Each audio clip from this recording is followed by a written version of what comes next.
안녕하세요. 만등 대표입니다.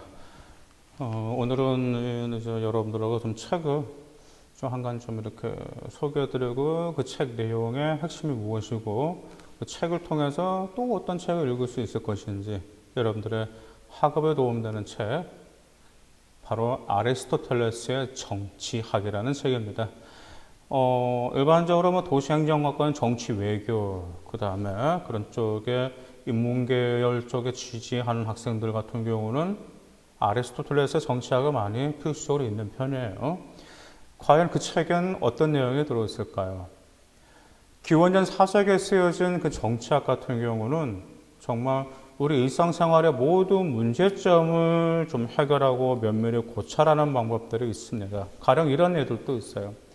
빵 2개를 놓고 3명의 사람이 그 빵을 나누려고 하는데 한 사람 빼고 둘이 가져갈 것인지 아니면 공평하게 나눌 것인지 아니면 누가 양보를 할 것인지 그런 다양한 문제 해결책들이 기록이 되어 있기 때문에 우리 일상생활에서도 아리스토텔레스가 많은 관심을 가졌다는 점을 알 수 있습니다. 그래서 오늘날 그 아리스토텔레스의 정치학은 뭐 정치학뿐만 아니라 사회학에서 다뤄지고 학문 중에 하나입니다.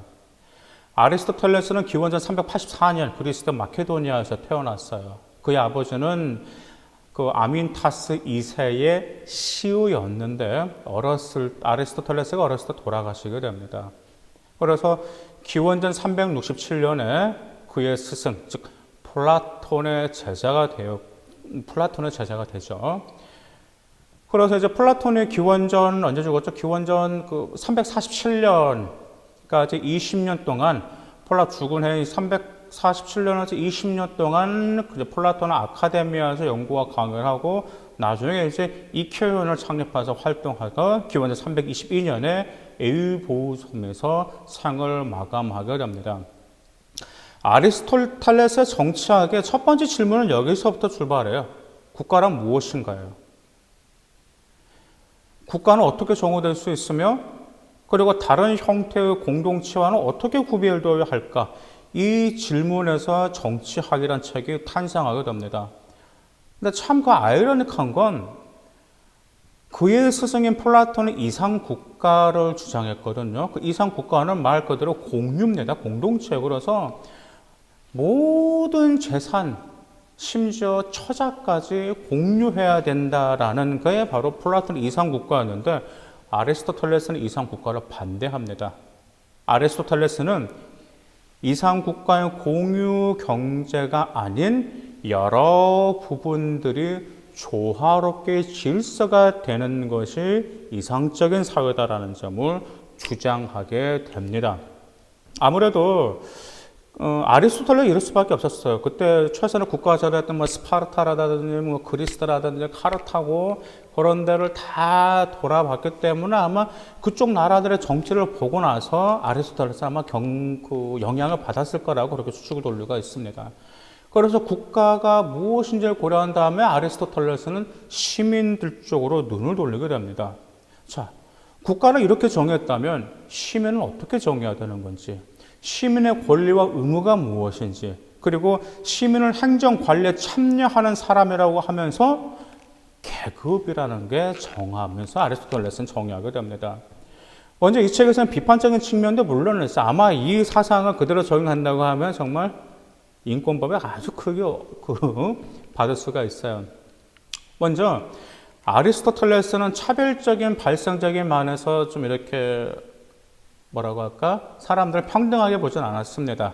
똑똑한 사람이 있으면 그렇지도 못한 사람이 있고 또 뭐 강한 사람이 있으면 약한 사람이 있고 이처럼 사람은 차별성을 둬야 된다라는 점에 아리스토텔레스가 주장하게 되었습니다. 왜냐하면 이제 지배계급이 있고 피지배계급이 있어야 되는 이유를 아무래도 아리스토텔레스는 자연 상태에서도 그러잖아요. 강한 동물이 있으면 약한 동물이 있는 것처럼 사람 역시 강한 사람이 있으면 약한 사람이 있기 때문에 이것 가지고 평등하게 이상국가처럼 모든 걸 공유한 게 아니고 약한 사람, 강한 사람, 뭐 더 약한 사람 이들이 조화롭게 조율을 이루는 게 올바른 국가다라고 아리스토텔레스는 주장하게 됩니다.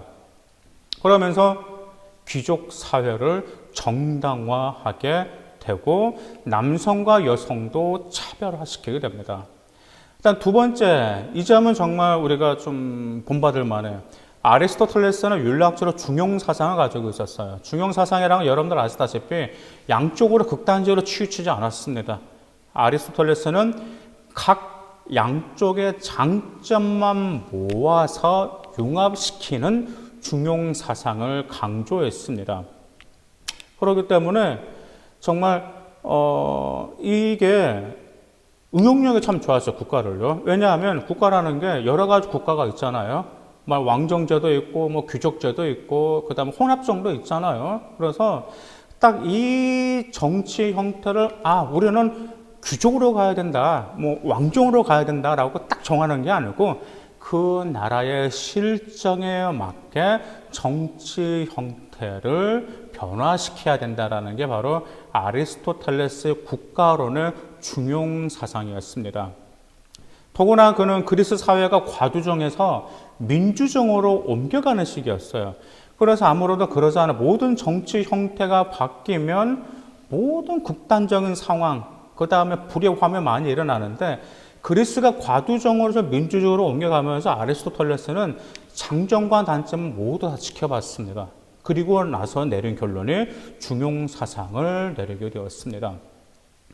아리스토텔레스 같은 경우는 어떻게 보면 현실주의자라도 분류할 수 있어요. 왜냐하면 어떻게 보면 좀 온건 보수주의자라도 부를 수 있을지 모르지만은 그때 당시 폴리스는 지금의 사회는 완전히 차이가 다르기 때문에 우리가 딱 뭐라고 규칙적으로 말을 할 수가 없습니다. 더구나가 그때 당시 폴리스라는 단어가 있었잖아요. 폴리스는 시민들의 양심과 덕이 기본에 대해 여겨지는 사회였었고, 더구나가 저항의 권리라든지 사법의 권리, 이런 모든 게 시민사회가 주어져서, 심지어 현대와 비교해 보면 그때 당시 시민들, 그리스 사대 시민들은 민주주의를 직접 실현시켰어요. 바꿔 말하면 계급적으로 사용되었던 단위 폴리스 안에서 적정 수준의 인구가 살았기 때문에 그들이 모두 참여할 수 있었다라는 점이에요. 요즘은 아니잖아요. 요즘 같은 경우는 사법, 입법, 행정, 그 다음 거기에 참여하는 사람만 정해져 있잖아요. 하지만 그때 당시에는 적정 인구였기 때문에 누구나 참여할 수 있었기 때문에 아무래도 이러한 아리스토텔레스의 사상이 그때 당시의 국가론과 시민론에 부합되었다라고 우리는 생각해 볼 수가 있습니다. 물론 정말 아리스토텔레스의 정치학 딱 이런 쪽으로 우리가 적용해야 된다라고는 결정할 수는 없지만 여전히 우리에게는 다른 다양한 생각을 해볼 수 있는 해결 방안들을 제시하고 있다는 점을 볼 수가 있습니다. 진짜 공정의 문제라든지 그 다음에 현대와 역사 철학에서 여전히 중요하다고 주장하는 그런 의의라든지 이런 모든 점들을 우리가 재검토한다면 그때 당시 아리스토텔레스가 가졌던 어떤 사고력들, 그 다음 보는 시야를 우리가 현대로 재해석할 수 있는 법도 우리가 생각해 볼 수가 있습니다.